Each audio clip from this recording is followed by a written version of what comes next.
Bonjour très chers compatriotes. Ezali Wabino Pierre, Mike Mulowai. Lelo tuzoya koloba situation bon moi polémique ya Kalambai, Mike Kalambai na Vital Kamerhe tokolobelango après tolobela pe makambamboka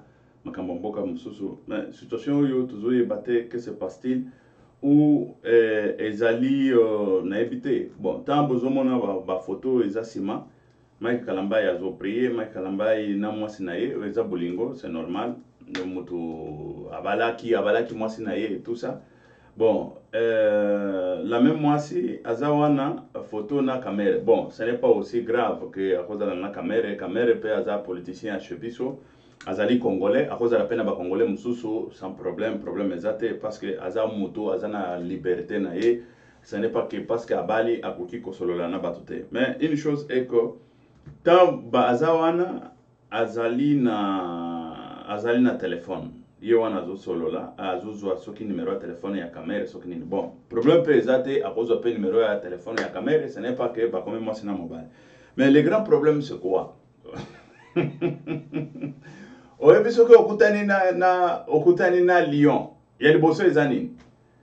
ya liboso okutani na kosi kaka boye oza na zamba kosi ye oyo ya liboso eza nini kosi akolianga bon sikoyo Kamerhe ye wana azana ba nani na ya ba kosi sikoyo ye azana sikoyo talakaka na ba nani wana kosi basi ya batu et tout ça bon to éviter peut-être tout le monde la kango musika to le la kango musika on ne connaît pas mais du fait que l'individu Kamerhe na kati ya misala na ye na kati ya makambo na ye mususu ba de fait azali na ba de fait ezalaka mutu azaka na ba côté na ye négatif na ba côté na ye positif ou azali na ba qualité na ye et puis na ba nani mususu mais polémique oyo ndenge nazo monela ngo parce que ezanga mutu na publier ba biloko yango te to monika ndenge zotambola yango to lingi to lobela yango kaka peut-être que eza yango te na façon ya ke na face sikoyo ya vérité et cause la yango te ndenge zotambola mais ndeko na biso Kalambai Mike Kalambai mwasi aza mwasi tala aza pembe tokotana no côté wana siko tokozonga côté ya Kamerhe parce que talaka oyebi bon lelo yo batu nyonso oyo baemba Chebiso bakoma na bango ba pasteur ezaneti kalate ba mombaya jamais oyokaki alobiki aza pasteur ou aza évangéliste mais nakati ya maloba na bango bazo évangéliser ça c'est vrai nakati parce que koko évangéliser za koloba liloba na Nzambe koloba na batu la vérité de la part de Dieu et tout ça mais ce que ozoloba nani makambo na Nzambe ce n'est pas aussi donné à n'importe qui aya sakana nayo asakana na batu nayo na basi nayo na bana nayo na biloko nayo na mbongo nayo na mosolo nayo na isika mosolo nayo ebimaka parce que osambelaka et tout ça non. Abraham a pris 400 de ses serviteurs. Azali notre père dans la foi. C'est ça. Yango, il ne faut pas que se trompe pas. Parce que parole parce que muto assemble tout ça, aya salié mabe et tout ça, zo profiter na babiloko wana. Di okolia mbanu, mama na mbanu. Ya bakundi yope, mama na mbanu. Et c'est comme ça. Et pourquoi? Parce que Abraham, et c'est comme ça, il faut défendre Oyezali Abino. Bon mon akateke, o fandaka boye nzamba ko sala likolo, nzamba ko kitate po ya kubundela yo. Bunda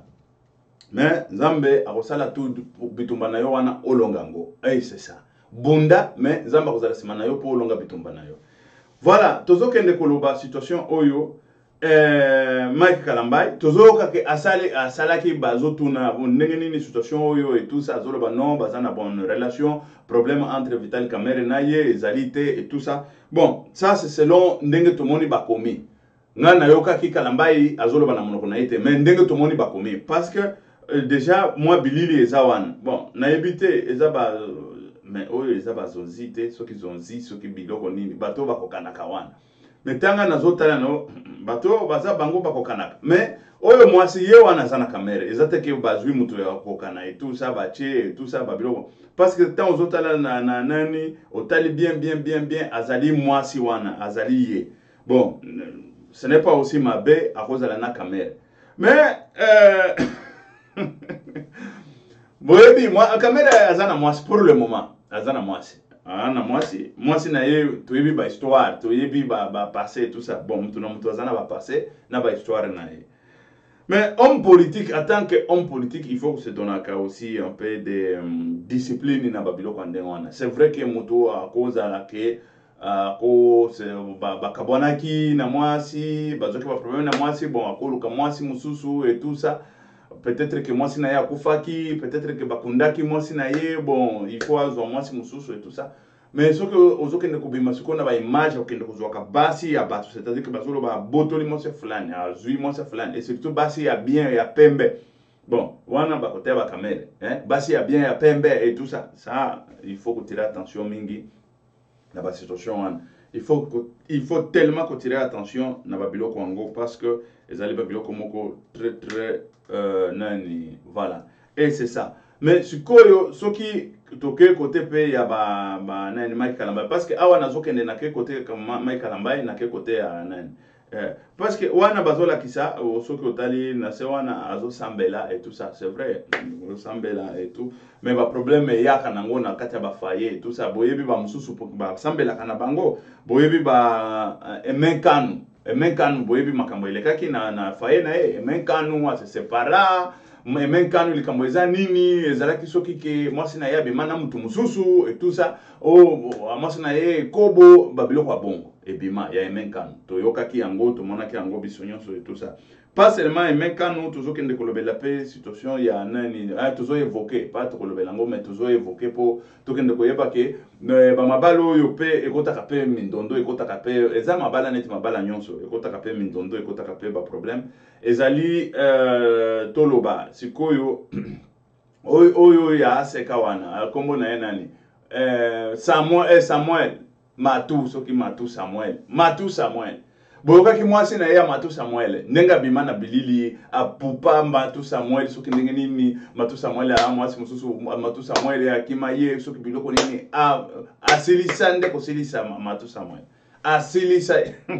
mais awa soki biso ba congolais tozo lobelango te banani ba kolobelango parce que bato il faut yango na lobaki bato tamba bundaka tamba saka makambo na bango tozalaka te mais tant ekoma sikoyo ke mindondo ekoti ekomi ko bimana ba caméra et tout ça eza mabe il faut ko bomba bango mais neti Mike Kalamba soki abombi ba biloko na ye azali très sage il faut kozalaka sage ndenge na pona ko bomba kango mais ndenge tozomona tozolobelango sikoyo ndenge sikoyo likambo ezali parce que biso tozaba panzi sango soki topanzi yango te tokopanza nini tokoloba nini parce que makambo topanza politique mais na politique biloko ngo eza na kati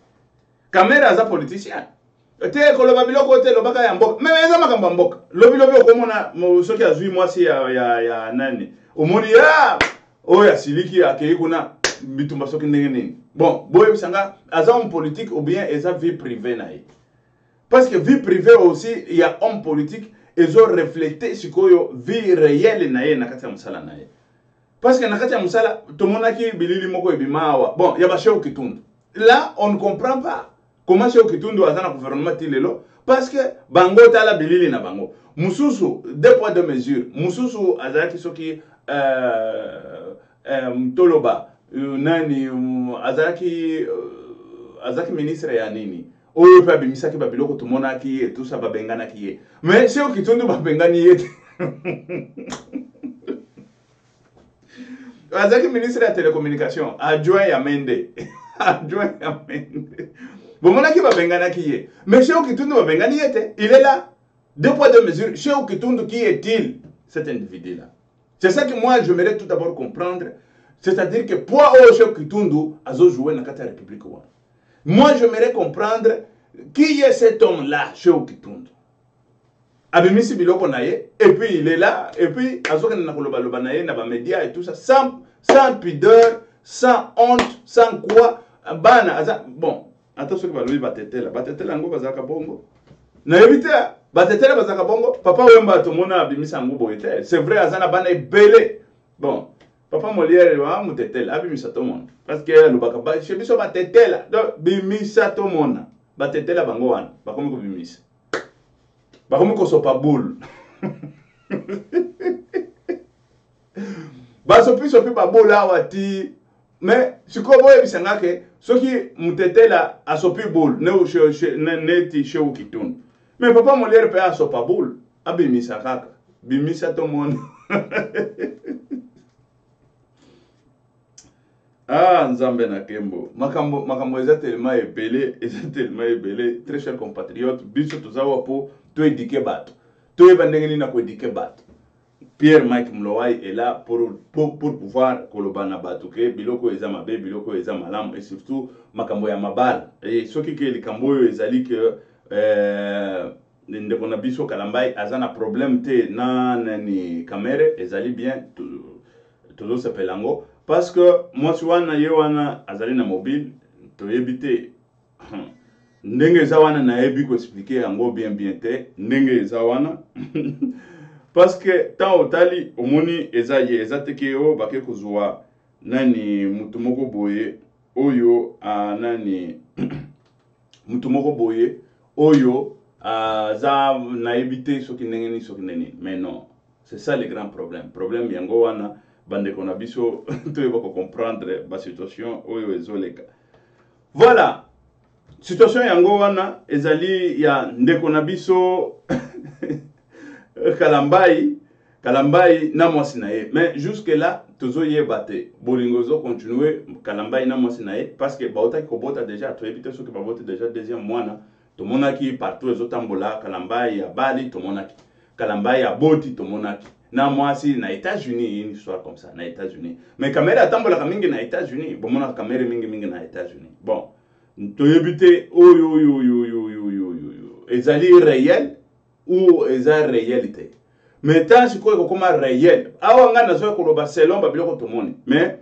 selon sikoyo la vérité o eza na kati to yebi na bisote. Car mo Mike Kalambai nde muto ko bimisango, mo Mike Kalambai nde mukolo makambo. Bon, ce qui a bombi pe, a bombi na ye, et ça bien. Parce que na ko condamné était parce que a bombi. Parce que makambo na bango ya bolingo kuna ibandaki tozaki te. Et kuna ko kuma na ba problème to kozala te parce que na kati ya ba bolingo ba problème ezalaka nango chaque fois et chaque moment. C'est ça ba situation oyo tozala nango, ezali situation très dure, situation moko oyo okoki ko comprendre te. Ezali situation to yebite Nzambe na Kembo. Parce que Kamere bazoko se la été, c'est ça aussi le problème. Kamere bazoko se la été. Bon, azape mutu, azana choix, akosa la choix naye, mais choix ezala moko. Ndenge déjà si azui, moi si naye o ya nani o ya zaki ya jibe, hein? Ça va, afanda naye. Bon, moi c'est jibe pe so ki alingi Kamere, ba fanda na bango, ba sala bolingo na bango. Mais âge wana na éviter ce que va voter. Ce que va voter, va voter. Mais tolingi te ke bana ba ya mike bozo ku fo bozo tika ba orphelin ba tika li bazo c'est ça aussi le grand problème. Chez biso to kanisa ba biloko wana te. Chez biso ezaka ka bolingo bana bazo bima même 15. Mais yozo kindo bota bana 15. O lesa bango ni. Tout d'abord bana 15 bon, attention ki bazana ba moyen ko lesa bana 15. Mais bango bazali ba exemplaire tout d'abord ko lakisa na mokili, ko lakisa na ba o. To mona ki petit moko azobima azolo baneti Kamere. Textuellement azaya parti politique na ye. Azolo baneti Kamere na ba geste na nden Kamera mataka kitaka nden Kamera lobaka neti prêtre ba petit ba komi konani. Voilà, sikoyo bozali ba exemple po na bato ebele to loba ba jeune ebele. Même ba petit wana ba jeune ngo wana. Ba oyo ba kozala pe ba petit ba kolanda bango pe. Et c'est comme ça, il faut vous alaka tout d'abord ba exemplaire na côté wana po bolakisa ka ba jeune tala na kati ya mariage ezalaka boye na kati ya mariage jamais okozala parce que il faut kobota 20 bana. Non, situation on il faut éviter. Même na poto ba banda kobota na bango ba 20 bana, 18 bana et tout ça. Évident pourquoi? C'est-à-dire que tant aux ana bana muke et surtout bato yo bazana ba situation moko limitée pas tellement limitée parce que na poto moi c'est salaka mobala salaka ba kolesa bana na bango 5 8 et tout ça. Mais pour nini bazobo ya newana c'est pour au moins au l'air kobota bana belé mais bozana na bana même 3 même 2 même 4 ce qui est basé belé même normalement 3D de façon que bon maintenir bango bien bosomela ka bango ba sapato bosomela c'est-à-dire que bana bazo vivre bien bazo vivre na kati ya esengo na kati ya nani toloba na kati ya esengo na kati pe ya bazo zanga eloko moko te et c'est ça eza bana chez biso zona pantalon et toboka koto et toboka mwana ye azobeta kaka bale ngo afini bakangi banani boye bandi bale wana mwana azozonga boye na ndako kaka sentir nde ezali mais biloko nyonso ase oyo pasoka nango mwana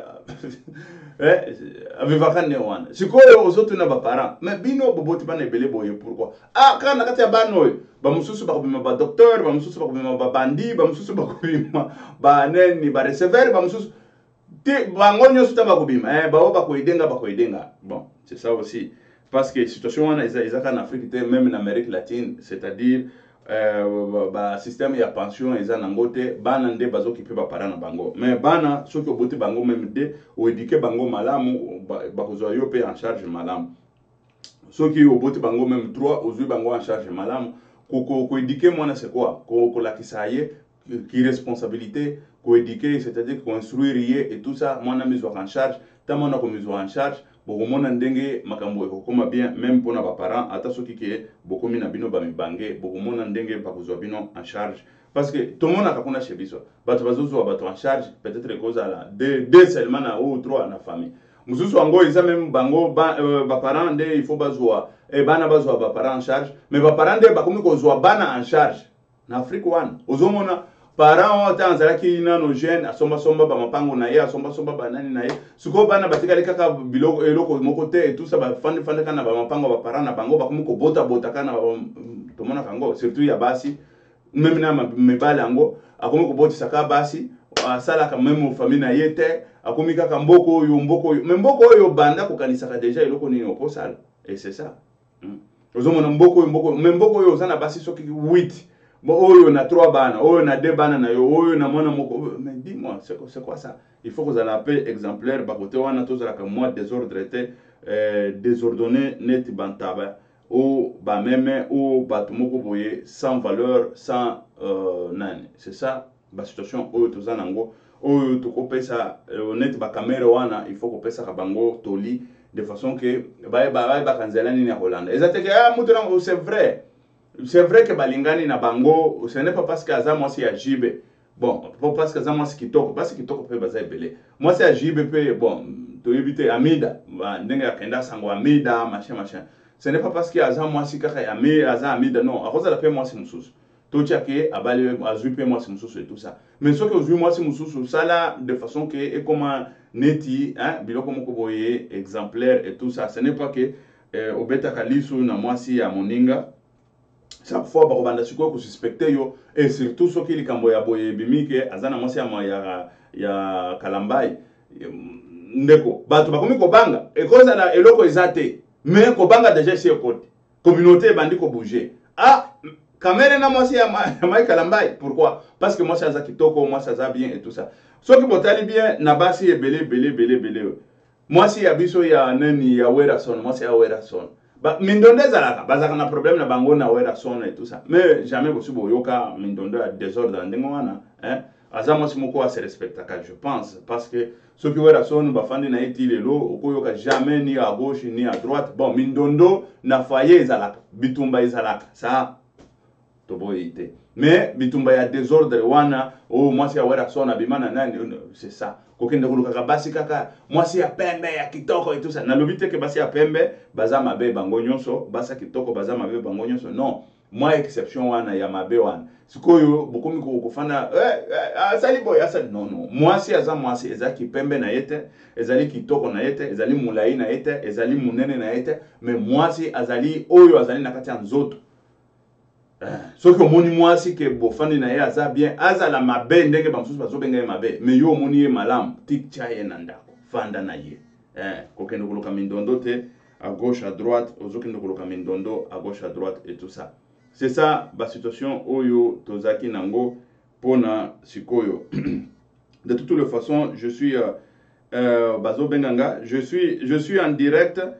nazo benga yo dans quelques minutes ça va Nazaki babazo benganga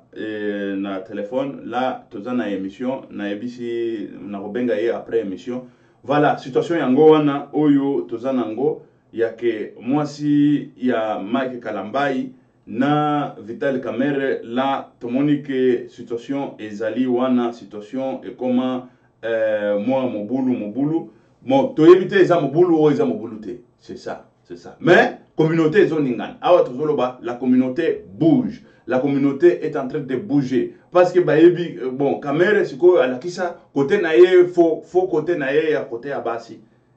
Faux côté, mais il faut qu'on ça et surtout lorsque tu es bon bozo mona neti Fayulu parce que ne la Fayulu alobaki pona Kamere et tout ça. Bon Fayulu botal baza batu moko Fayulu soki otali o azana hotel munene azana mwa mosolo na ye siki ya hotel na ye ezali na yebite batu soki bayebi ezali en face na nani intercontinental boyebi hotel intercontinental en face eza babisika mabete babisika moko ya bien et tout ça Fayulu c'est-à-dire que pona côté mosolo aza bien posé pona côté mosolo Fayulu aza bien na lobi aza bien azo respirer très bien mais Fayulu okokuta ye na babiloko yote kolia wa basi non c'est quelqu'un d'exemplaire nazokaye comme un exemple Fayulu oui nazokaye comme un exemple nazokaye comme un exemple ba côté wana kolia gauche kolia droite ba nini non il faut se respecter ka makambo mususu ekokweya na ngome kolia gauche kolia droite wana ezali tellement mabe et surtout ozali homme politique ozali figure oyo bato bazotanga bazotala pe bazotanga soki ke okoma bazotanga et tout ça kolia gauche kolia droite ezali biloko moko mabe bon ndeko na biso pe baoyo baembaka baoyo bakoma na bango ba pasteur pour le moment je ne critique pas parce que tozolo ba ezali ba réalité oyo ezali mikolo batu nyonso oyo baembaka bakoma na bango ba pasteur bango tout kala toyebi bato babanda koyemba ba Mombaya ba nani Mombaya succès zaki nango mama na succès mais akoma pasteur te bon Mombaya ba nani tout ça bakoma na bango ba pasteur te ben le grand problème c'est quoi qu'on ça mutu pa ko ça l'ensemble comment pasteur les a comboté les années mais c'est le travail il faut travailler durement ceux qui bazo travailler durement pour ensemble ezali malam ezali tellement malam mais sikoyo awa tozokende koloba ba côté ya ba nani ba sele na Nzambe o ba emba bozala au moins toloba exemplaire pe bon Mike Kalambai ngana zo akize yete mais ba si ebele bazaka bazinga Mike Kalambai wana c'est ça le grand problème mais Mike Kalambai aza nana tozoye na likambote bakubanda kaba kusanga nyemu mon nito voilà mais tozoye na problème te de toutes les façons ceux qui ont un problème c'est bien mais ceux qui problème c'est la CC wana et tout ça il y a que pour basi ba bomba ka fort ba tusikoyo ba chantre wana ba chantre pasteur ou ba chantre seulement to lo ba ndengo wana o ba embela kanzam ba komi ko kufa na ba maladie oyo ezobi malisusu na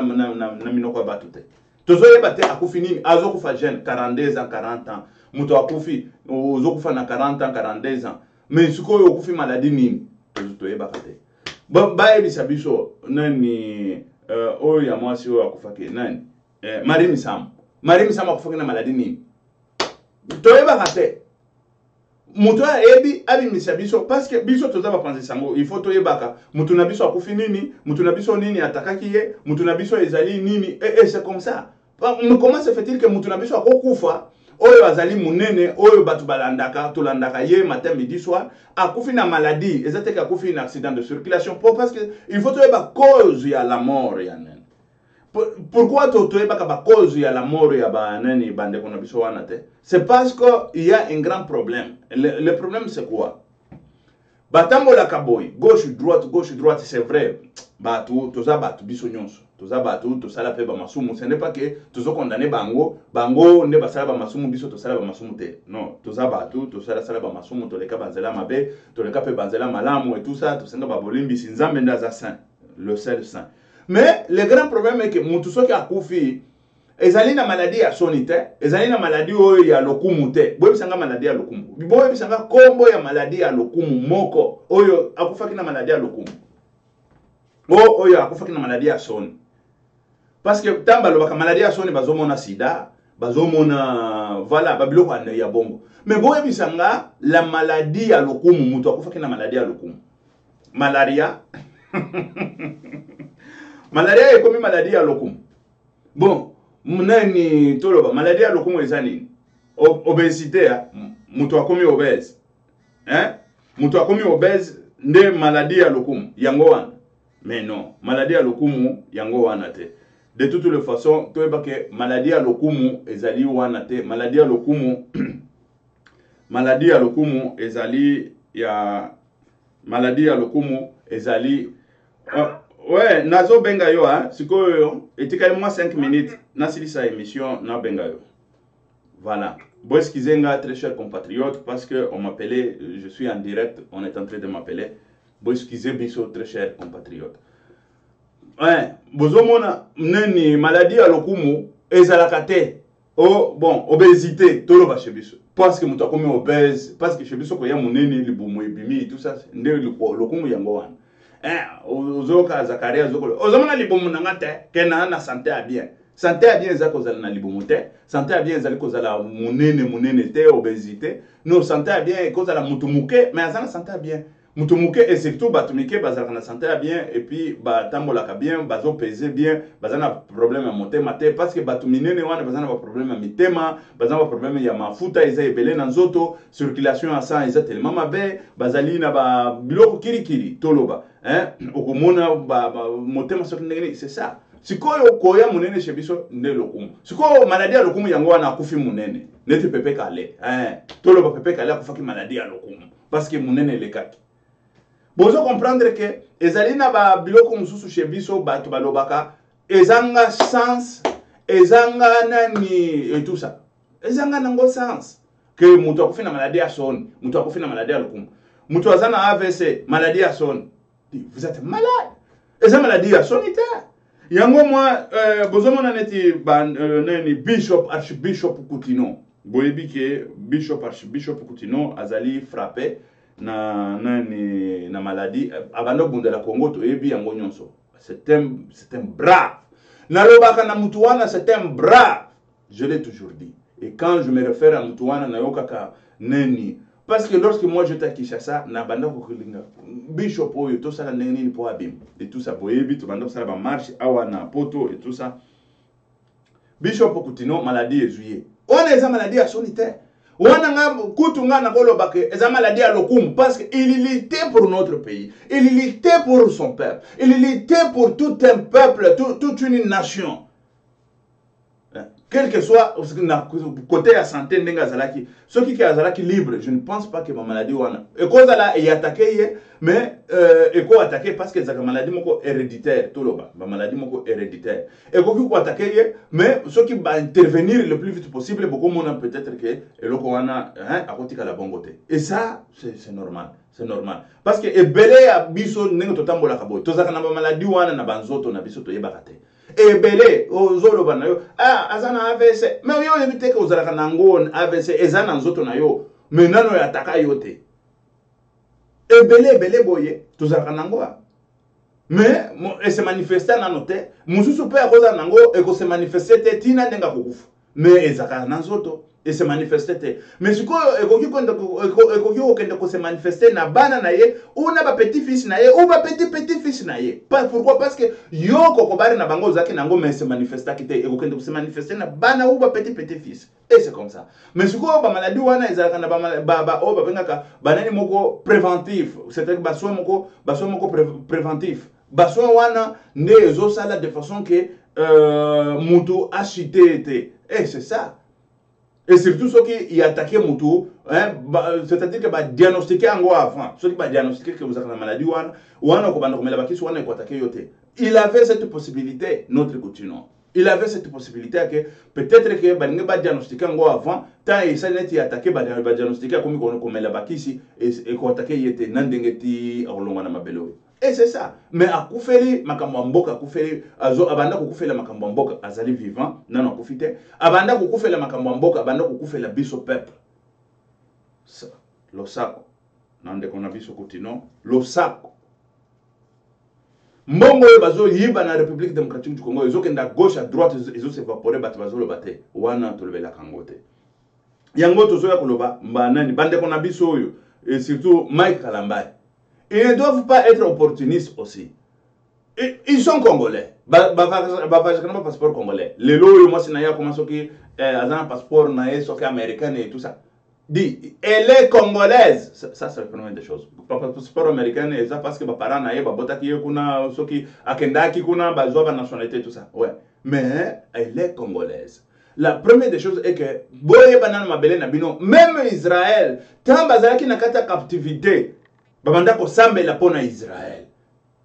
Même Israël, putain bazaki na kati ya mabele na bangote, bazaki na kati ya diaspora parce que le mot diaspora ebima na kati ya Israël, ba Israélite oh bazaki libanda partout éparpillé. Ne kuna mo yango ya diaspora ebima.